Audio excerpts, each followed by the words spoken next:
चलिए एक और अहम खबर आपकी टीवी स्क्रीन पर सूत्रों के हवाले से ये खबर सामने आई है। कई और सीटों पर भी उम्मीदवार बदलने पर मंथन चल रहा है। कांग्रेस हचका की लिस्ट आने के बाद बीजेपी पुनर्विचार कर रही है। तो सूत्रों के हवाले से खबर है, गोहाना सीट पर तो बदलाव कर दिया गया है, लेकिन कई और सीटों पर भी बदलाव किया जा सकता है। सूत्रों के हवाले से खबर निकलकर सामने आ रही है, क्योंकि जैसे ही कांग्रेस और हचका और बाकी पार्टियों की लिस्ट सामने आई है, उसके बाद बीजेपी पुनर्विचार कर रही है कि कहां-कहां और कौन-कौन सी सीट पर उनके कैंडिडेट कहीं ना कहीं कमजोर दिखाई दे रहे हैं, तो उनको बदला जाएगा।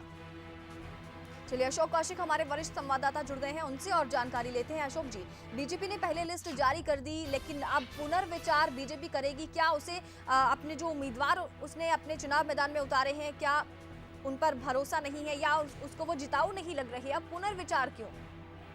देखिए, अब सियासत में कभी भी कोई चीज़ निश्चित होती नहीं है। ये कम से कम बीजेपी ने जो बदलाव किया उससे एक बार फिर ये चीज़ साबित हो रही है कि पहले भारतीय जनता पार्टी ने एक अपर हैंड रखने की कोशिश की। अपनी दोनों लिस्टें उन्होंने जारी की, 90 के 90 उम्मीदवार घोषित कर दिए। दोनों सीटों पर दोनों ही जब लिस्ट आई तो प्रदेश अध्यक्ष, प्रदेश नेतृत्व के खिलाफ जमकर नारेबाजियां हुई, असंतोष खुलकर सामने आया।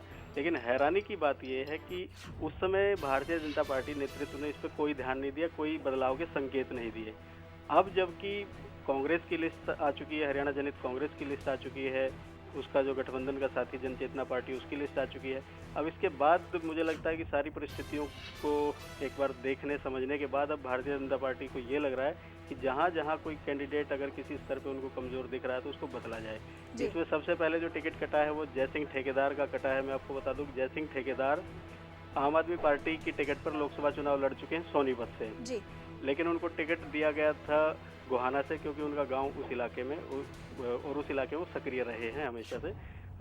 एक ठीक ठाक सा जनाधार उनका रहा है, इस लिहाज से लिया गया। उनका टिकट काटकर हैरानी की बात यह है कि रामचंद्र जांगड़ा को दिया गया, जो जिनका अपना मूल हल्का महम है और उनका कार्यक्षेत्र मुख्य तौर पे रोहतक और उसके आसपास का रहा है।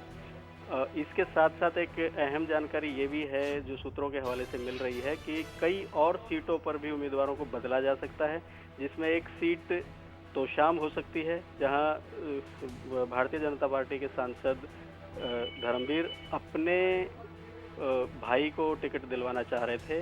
टिकट नहीं मिली तो उन्होंने निर्दलीय लड़ने के संकेत दे रखे हैं।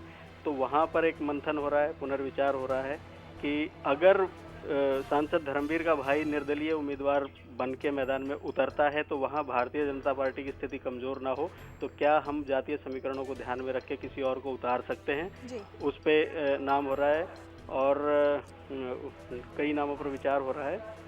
एक सीट इसी तरह से है, फरीदाबाद जिले की एनआईटी सीट है जी। यहाँ भी यहाँ यशवीर डागर को अभी बना रखा है उम्मीदवार, तो यहाँ भी चर्चा हो रही है कि क्या ये हमारा जो उम्मीदवार है इसको, क्योंकि असंतोष के भी स्वर थे वहाँ पर, कई लोगों ने पार्टी भी छोड़ दी थी नाराजगी की वजह से, तो उस पर भी पुनर्विचार का दौर चल रहा है, मंथन चल रहा है कि अगर वहाँ बदले तो किसको दे सकते हैं। हम आपको बता दें कि वहाँ जो स्थानीय विधायक हैं, जो कैबिनेट इसमें हुड्डा सरकार में मंत्री हैं शिवचंद्र लाल शर्मा, उनके बेटे कुछ ही दिन पहले भारतीय जनता पार्टी में शामिल हुए हैं और माना ही जा रहा था कि शायद कांग्रेस शिवचंद्र लाल शर्मा को अपना उम्मीदवार बनाएगी, लेकिन कांग्रेस की लिस्ट में उनका नाम नहीं है। तो बदली हुई परिस्थितियों में ये हो सकता है कि क्या शर्मा परिवार के किसी सदस्य को भारतीय जनता पार्टी अपने खेमे में लाके उम्मीदवार बनाए। इस तरह की चर्चाएं चल रही हैं सूत्रों के हवाले से हमें जो खबरें मिल रही हैं। अशोक जी, लेकिन एक बात ये देखी जा रही है कि जब तक चुनाव की तारीखों का ऐलान नहीं हुआ था, बीजेपी पूरे कॉन्फिडेंस में थी, ये कह रही थी कि उसका किसी के साथ कोई मुकाबला ही नहीं है। लेकिन अब जबकि लिस्ट में बदलाव किया जा रहा है, तो ये माना जा सकता है कि बीजेपी ने मान लिया है कि नहीं, कंपटीशन है। देखिए, अब कहने के लिए भले ही कोई नेता कुछ भी कहता रहे, लेकिन भारतीय जनता पार्टी को अपनी हैसियत का अंदाजा है हरियाणा में अच्छी तरह से। भारतीय जनता पार्टी का प्रदेश नेतृत्व ये बात भी अच्छी तरह से समझता है कि सिर्फ मोदी के नाम या चलो चलो मोदी के साथ वाले नारे पे चुनाव मैदान में तो जा सकते हैं, लेकिन जीतना उतना आसान नहीं है। इसीलिए आत्मविश्वास कितना है, ये जो टिकटों के फेरबदल हैं इससे आप समझ सकते हैं, और ये सियासी हलचलें जो हैं वो और तेज होंगी। सवाल खुद विद इन ऑर्गेनाइजेशन सवाल उठेंगे कि अगर ये लोग पहले से फिट नहीं थे, विनेबल जो एक इन लोगों ने हमेशा कहा था कि विनेबिलिटी एक फैक्टर है, अगर उस फैक्टर पर खरे उतरने वाले लोग नहीं थे जिनके नाम टिकटों में शामिल किए गए थे, तो क्यों उनको टिकट दी गई थी? और अगर वो जीतने योग्य थे तो अब उनको उनकी टिकटें काटी क्यों जा रही है? वो भी तब जबकि नामांकन भरने में सिर्फ कुछ ही घंटे बचे हुए हैं। आज का दिन तकरीबन खत्म होने को है इस लिहाज से, और आज का 5 बजे तक का समय हो चुका है। कल भर का दिन बाकी है, तो जितना भी बदलाव हो रहा है आज ही रात में मंथन होगा, जिसका भी नाम होगा तय करना होगा, आज ही सब करना पड़ेगा, और उसके बाद तो फिर कोई रास्ता ही नहीं बचेगा। जी अशोक जी, बहुत शुक्रिया इस पूरी जानकारी के लिए, इस पूरी बातचीत के लिए।